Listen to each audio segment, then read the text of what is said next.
Rapaziada, o Flamengo abriu 2-0 e tomou um empate ali na apagada luz do Vasco, hein? Cara, o palmeirense tá feliz, hein? Porque esse empate aí foi ótimo pro Palmeiras. Mantém ali 6 pontos de diferença, claro. O Flamengo tem um jogo a menos, mas que empate do Vasco, hein? Deixa o like aí, se inscreve, ativa notificações e bora para aquele pós-jogo.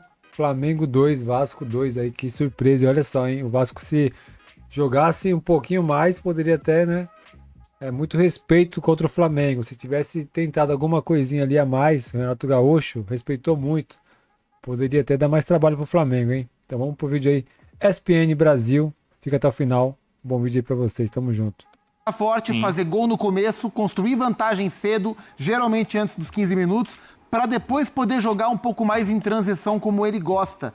Não jogar atrás, mas ter a velocidade a seu favor. Na própria goleada contra o Atlético foi assim. Super assim, e vários outros jogos contra o Independente Medellín, sim, enfim, contra o Cusco na Libertadores. Até contra o Vitória na Copa do Brasil. E era como o Cruzeiro jogava, como o técnico gosta que o time jogue. E o Flamengo pavimentou esse caminho, o Vasco tentou reagir, mas tinha limitações, e as limitações passavam também pelas escolhas que o Renato fez. Então o Vasco levou pouquíssimo perigo ao gol do Rossi no primeiro tempo, mas eu queria dizer que eu entendo os caminhos que levaram o Renato a fazer as escolhas que ele fez. Mas, de fato, com 1-0 contra, ele teve que colocar o time pra frente e foi um risco que ele correu. O Flamengo abriu 2-0 no pênalti e, se tivesse mantido o mesmo nível de intensidade, poderia ter até criado mais oportunidades para definir uma vitória mais tranquila, mas acho que o talento dos jogadores do Vasco que entraram, que melhoraram a equipe, isso ajudou, mas o nível de vontade do time do Vasco, assim, de não desistir do jogo, para mim foi fundamental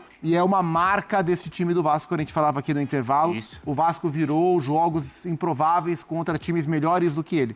Então, de fato, o Flamengo ficou confortável demais com a vantagem e o Vasco não desistiu de buscar o empate. E isso fez com que a gente tivesse um jogo emocionante até literalmente a última bola do jogo. E foi por isso, né, por essa questão de emoção do jogo, um excelente clássico no Maracanã. O Vasco virou contra o Palmeiras, virou contra o Fluminense, virou contra o São Paulo e foi buscar um 0-2 contra o Flamengo. Então, contra os times do G4... Contra o Fluminense era 0-2 também. Também era, verdade. Então, contra os times do G4, ele venceu 3 confrontos e empatou o de hoje, que perdia até os 40 do segundo tempo. E isso aconteceu logo no início do trabalho do Renato, né? Esse clássico, esse primeiro clássico que o Vasco vira e a virada contra o Palmeiras em São Januário fazem parte dos primeiros jogos. O Palmeiras acho que foi estreia, né? Foi o primeiro. Foi a estreia. Do Renato no comando do Vasco. Então, o que poderia parecer aquele choque inicial quando um novo técnico chega e mais na motivação, não por ser o Renato, mas por não ter tido tempo ainda de mexer com a equipe da maneira que gostaria, me parece ser uma característica do time do Vasco, essa de não desistir de partidas, muitas delas aquelas em que existe mais foco, um jogo de mais alto perfil, como, por exemplo, o de hoje. O que eu achei curioso foi o seguinte: quando você começa um jogo contra um time como o Flamengo perdendo, você fica numa situação muito complicada, né? Porque o elenco do Flamengo permite que ele controle partidas de maneiras diferentes. Então, esses mesmos jogadores, ainda dirigidos pelo Felipe Luiz, por exemplo, em vantagem num clássico, muito provavelmente tratariam de dominar a posse, fazer o jogo ficar a caráter para o Flamengo, gradualmente se colocar melhor em campo, tecnicamente mostrar sua diferença e conseguir mais um gol, talvez mais do que um gol. O time atual, por característica do treinador e porque os jogadores podem executar esse outro futebol, ele, como disse o Gustavo, não é que ele dê um passo atrás em vantagem no placar, espere o adversário e jogue no erro. O correto, aquilo que o Jardim quer, é que o Flamengo marque muito bem e aproveite a necessidade do adversário de se adiantar para, na combinação desses dois fatores, conseguir uma vantagem maior. E foi o que aconteceu, só que sem que o jogo tivesse se transformado num jogo pró-Flamengo a partir do 1-0. O Jardim disse na coletiva, eu estava lendo agora há pouco aqui, o Gustavo me lembrou quando a gente chegou, que considera que o Flamengo jogou bem mais ou menos meia hora hoje, os primeiros 30, 35 minutos. Depois, a declaração textual dele é que o Flamengo parou de jogar e tem uma expressão que ele usa que é muito interessante, que ele fala, nós quebramos. Isso. Nós quebramos talvez tenha a ver com energia. Isso. pelos desfalques que o Flamengo tinha hoje, pelos jogadores de mais controle e mais elaboração que ele não pôde escalar, e pelo fato do Flamengo ter jogado pela Libertadores na Argentina no meio de semana. E o Vasco poupou provavelmente o time, jogou com o time reserva. Exato, contra o Olímpia, o Vasco sem viagem. E conseguiu uma vitória, tem mais um mérito nessa história do Vasco, que é essa vitória no meio de semana 3-0. Né? E a situação também até confortável na Copa do Brasil. Vasco descansado pela escolha de jogadores que o Renato fez, obviamente por causa da ocasião de hoje. E o Flamengo tentando levar as duas competições à sua maneira. Também não podia tirar um time inteiro para jogar na Argentina. Não faria sentido uma escalação como essa. Então o Flamengo não conseguiu transformar o jogo melhor para ele no sentido da dinâmica, depois de estar vencendo por 1-0. Mas teve um pênalti, o Jorginho fez o gol, o jogo ficou 2-0. E a partir daí a coisa se desenrolou de um jeito muito pior para o Flamengo do que antes, mesmo ganhando o jogo por 2-0. E o Vasco, além de ter aproveitado mais uma ocasião em um clássico para demonstrar para o seu torcedor a capacidade de colocar essa vontade em campo, de tentar até o final empatar jogos, como aconteceu hoje, e isso vale muito porque mantém... Primeiro passa a sensação de ter sido um resultado melhor do que foi. E depois porque mostra para o grupo de jogadores que se pode mais. Talvez com um pouco mais de ambição desde o início. Então, mas essa questão aí vai, né, do Vasco respeitar demais o Flamengo, hein? Se o Vasco joga agora de igual para igual com o Flamengo aí, claro, tem que ter muita atenção porque o Flamengo é um timaço. Mas o Vasco tem capacidade, como hoje a gente pôde ver aí, de tentar vencer o Flamengo. De pênalti, 15 minutos do segundo tempo. O Flamengo ficou do minuto 60 até o minuto 78 sem finalizar. Que aí veio a falta do Léo Pereira, depois o escanteio com o Léo Pereira. Não, mas ele não recua, ele não já chama ou passa a jogar de uma outra maneira a partir do 7º ou do 8º minuto, quando marca o gol? Não é assim, Zinho? Como é que você enxerga? Não é um estilo do Flamengo e a gente elogiava isso. Olha, é um Flamengo que depois passa a ser mais rápido, mais direto, como era o Cruzeiro do Leonardo Jardim, só que quando vencia a gente elogiava. Exato. Hoje que não venceu se tornou um problema, isso, Zinho? São características de conduzir o time diferente, né? O Felipe Luiz gostava de um time com marcação linha alta. Muitas vezes o Pedro ele não utilizava porque o Pedro não é esse atacante de intensidade ali na frente para pressionar os zagueiros. E aí já tem um Arrascaeta que também não tem essa intensidade. Muitas vezes a gente via ele preferiu Plata fazendo essa função até como um homem de referência, fazia ali as opções dele, ou o Bruno Henrique. Já o Jardim, quando ele assume, o Pedro vira o titular absoluto dele. E até pela característica que ele usa, ele não faz uma marcação o tempo todo com linha alta, também não é possível mais isso. Mas muitas das vezes ele baixa as linhas, dá até a bola para o adversário jogar também. Você vê um time do Flamengo mais compacto, intermediária para trás, ou linha de meio campo ali para trás. Aí tem a participação, quando está jogando a Arrascaeta com o Pedro, são os dois últimos homens dessa linha de marcação para marcar os volantes adversários. Os dois homens de lado voltam muito para recompor. 4-4-2. Né, sem a bola. E às vezes isso atrai o adversário. O Flamengo acaba tendo... eu não sei como terminou, não tem esses números. A nossa produção deve ter. Mas em um momento do jogo eu vi que o Vasco tinha muito mais finalizações. Muito mais não, tinha mais finalizações do que o Flamengo. Acabou 20 a 12, A diferença é muito Tetra. na qualidade de elenco. Para o Vasco, né? Para o Vasco. A diferença está muito aí. Esse elenco que o Flamengo tem individualmente de jogadores mais decisivos. Acho que o Vasco, com a postura que o Renato adotou, não é uma crítica ao Renato, tá, companheiros? Eu também concordo, ele tem que olhar o que foi a semana, se tem jogadores que estão sentindo aqui, sentindo ali, e ele compactou o time, foi mais conservador, havendo do outro lado um time superior. E a diferença para mim foi essa, porque o Flamengo finalizando menos, estava mais próximo de fazer gols, porque o Vasco, no alvo mesmo, se a gente for ver, não foram tantas vezes. O Flamengo não, obrigou o goleiro do Vasco a fazer ótimas defesas, porque tem um time melhor.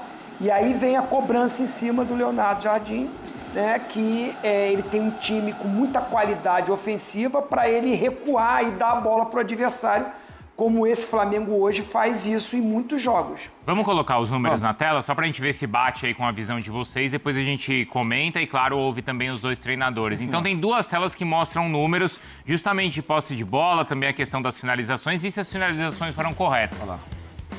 Bate com o que vocês falaram, hein? Olha isso, Pac. O Vasco, então, com mais posse, mais finalizações mais certas, como o Zinho falou, aí foi equilibrado, ó, 6-6. No primeiro tempo, o Flamengo teve mais posse, foi 56-44. No segundo tempo, a partir do 2-0, o jogo mudou, porque o Flamengo, de fato, ficou mais atrás e não conseguiu se beneficiar do espaço que o Vasco abriria para o Flamengo jogar. Então o Flamengo cumpriu metade só da ideia do seu técnico a partir do 2-0, que foi esperar um pouco mais, não teve contra-ataque. Acho que tem até outra tela mostrando esses números. E aí a gente viu como o Vasco passou a finalizar mais, ter mais posse, mais ações na área rival. Olha só, após o 2-0, após o primeiro gol do Vasco, quase 70-30 de posse de bola, né? O Flamengo ficou atrás. Isso ajuda a contar a história do jogo. A partir do 2-0 e depois do primeiro gol do Vasco, o Flamengo ficou acuado sem conseguir sair. E o Vasco, mesmo com as suas limitações, cruza a bola daqui, cruza a bola de lá, uma hora essa bola vai entrar. Mas isso é normal no futebol brasileiro, André, ou não era para ser com o elenco e com o time do Flamengo? Toda vez que o Flamengo decepciona e alguém, seja o seu treinador ou jogadores, ou a gente aqui, em programas como esse, menciona a parte física, automaticamente a tendência vai ser, não, mas como se o elenco do Flamengo fosse formado por outro tipo de pessoas, que não se cansam, que não tem maus dias, que não tem problemas, etc. Eu sempre prefiro olhar de um outro jeito. O elenco do Flamengo é o melhor da América do Sul, é o mais profundo, é o que tem a maior quantidade de jogadores acima da média decisivos, capazes de influenciar partidas. É o que tem a maior quantidade de jogadores tecnicamente muito bem dotados, que permitem ao seu treinador, seja quem for e seja qual for o futebol, o tipo de futebol que ele prefira, colocar em campo um time que vai ser melhor tecnicamente do que o seu adversário. Mas se as coisas fossem assim, como muita gente pensa, ou seja, um elenco formado por super-homens, o Flamengo ganharia todos os jogos. Todos. E o Flamengo tem o time que tem, não para ganhar todos os jogos, mas para ganhar e jogar bem mais vezes do que não ganhar e jogar mal. Sim. Não vai ganhar sempre, não vai executar a proposta do seu técnico sempre. A gente vem destacando Não, mas aqui... ele não deveria ter peças para substituir esses jogadores e manter o nível? Ele tem. Especificamente para hoje, ele tinha menos peças para um setor específico que possibilitaria ao Flamengo fazer melhor aquilo que ele não fez. Que foi aproveitar os espaços, aproveitar a velocidade e construir mais a partir da vantagem que tinha. Isso. Então, ele foi obrigado a escalar o Luiz Araújo como 10. Eu acho que ele acertou, porque era Luiz Araújo ou De La Cruz. Para o jogo no Maracanã contra o Vasco, era o Luiz Araújo que tinha que jogar mesmo. Isso fez com que ele perdesse uma das opções para reposição pelos lados quando o jogo precisasse, a ponto de ele colocar o Bruno Henrique pelo lado, né? O Bruno vem jogando mais de 9 do que de ponta. No segundo tempo, ele pôs o Bruno Henrique de ponta. Não tinha o Carrascal, que acho que ajudaria bem na função de 10. Colocou o De La Cruz na reta final, que é um jogador que vem atuando um pouco menos. O Plata mesmo no final do jogo sente ali, né? Isso. Tem uma outra coisa. Ele reclama muito que o Flamengo marcou de forma permissiva nos corredores, os gols saíram pelo lado. Você está ganhando de 2-0 e você sofre um empate, mesmo com um gol lá no fim, você é o responsável principal por esse resultado final. Certo? A não ser que sofreu o empate. Porque você vencia até um determinado momento, no caso de hoje, bem lá no final, e você permitiu que o adversário, com a sua obstinação, com a sua vontade, com a sua raça, com a sua técnica, com a sua inteligência, encontrasse um empate. E você, além de tudo, olhando de uma maneira para o campeonato, estava se aproximando da liderança. Além de tudo, tem isso. Era uma rodada espetacular. Uma rodada em que o Palmeiras, que é o líder do campeonato, empatou e permitiu uma porta aberta, você acabou não aproveitando. Agora, assim, quando você volta na declaração do Jardim e diz, nós quebramos, você pode achar que ele está revelando um problema físico. Então, nós não tivemos condições de manter a intensidade para jogar. Só que na mesma entrevista ele diz, a responsabilidade é minha, porque eu não coloquei em campo jogadores que continuassem jogando. Então a questão não é física. Porque se fosse uma questão física, nós quebramos. Quando um ciclista quebra numa etapa de uma volta famosa, há algo a fazer? Não. Não tem outro para entrar. Não há nada a fazer. Ele não tem mais condição física de continuar competindo. Às vezes isso acontece com times de futebol, é mais difícil, porque tem 11 jogadores em campo, um ou outro podem ter problemas e não aguentar mais, o técnico substitui, os demais jogadores continuam tocando o time para frente. Aconteceu hoje com o São Paulo. Um jogador quebrou e o São Paulo já tinha feito as 5 alterações. Mas aí o São Paulo se pagou trata de inferioridade numérica. E aí o Bahia não teria feito um gol, provavelmente, se não fosse uma falha gigante do goleiro do São Paulo, hoje. Que praticamente colocou uma bola para dentro do campo. É outro jogo, mas é o mesmo futebol. Então, eu quero entender melhor o que o Leonardo Jardim quis dizer. No final, ele chama a responsabilidade para ele como treinador. Acho que está correto, gostei da declaração. É importante para as pessoas entenderem que o Flamengo não é um time imbatível, mas foram muitos defeitos hoje. A soma deles permitiu que o Vasco empatasse com as suas qualidades. E nunca se pode falar de um time só num jogo de futebol. O Vasco correu atrás o que foi necessário correr. Então, empatar. Desculpa, André. Vamos ouvir então o Jardim e o Renato, e aí, claro, o Zinho completa também e a gente analisa essa sequência, porque agora é o seguinte, até Copa, esse mês de maio, algumas equipes vão fazer até 9 jogos. 9, então assim, se quebrou, vai ter que se recuperar, porque já no meio de semana já tem jogo decisivo de novo. É isso aí então, hein? Rapaz, o Vasco buscou um empate, tipo assim, né? Improvável, né? Mas é aquilo, cara, o time do Flamengo, ele é um timaço realmente, é um time muito forte, que o time que não saber jogar contra o Flamengo, ele se complica. Mas também, às vezes, né, respeito demais, cara, em um jogo não pode, né, ser tanto assim.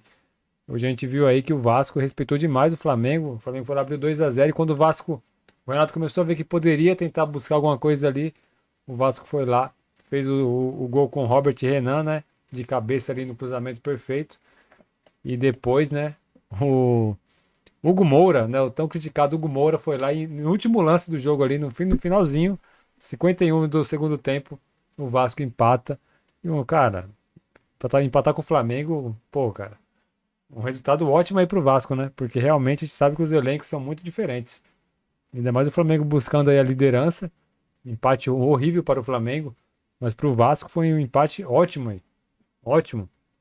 E quem agradece isso aí tudo é o Palmeiras no final, né? Porque o Palmeiras, se o Flamengo vence e tendo jogo a menos, poderia ficar 1 ponto depois do Palmeiras. Agora continua, pode ser 4 pontos de diferença, querendo ou não, é uma vantagem aí, né? Considerável. Mas é isso. O Flamengo continua ali agora na segunda colocação do campeonato. Deixa eu aqui puxar a classificação.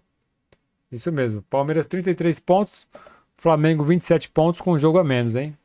Aí vem Fluminense, 26, São Paulo, 24. O Vasco está deixa aqui o Vascão, na 13ª posição com 17 pontos. Então, né, cara, um empate aí sim importante pro Vasco. E é aquilo, hein? O Flamengo aí tem que abrir o olho, porque o Palmeiras se distanciar aí, cara, para pegar depois vai ser difícil, porque o calendário tá insano para todos, né? Infelizmente a gente tá vendo que nós não temos aí uma capacidade, né, de ter um calendário, sabe, legal para poder montar times fortes ali, elencos fortes, um time titular realmente que você vai assistir o jogo, vai dar gosto de ver um jogo. Hoje em dia não tem como. É muito desfalque, é muito time mesclado. Senão os caras não vão aguentar tanto jogo atrás de jogo. É Copa do Brasil, é Libertadores, é Brasileirão, não tem condição, cara. Então realmente aí teria que ter, né, uma estruturação do nosso calendário. Flamenguista, deixa o like, se inscreve, ativa as notificações. Vascaíno, deixa o like, se inscreve, ativa as notificações. Uma semana abençoada para você e para sua família. Crê em Jesus Cristo, Ele é o caminho, a vida e a verdade. Tamo junto, valeu. Fui mais um vídeo aqui do canal Guga Futebol.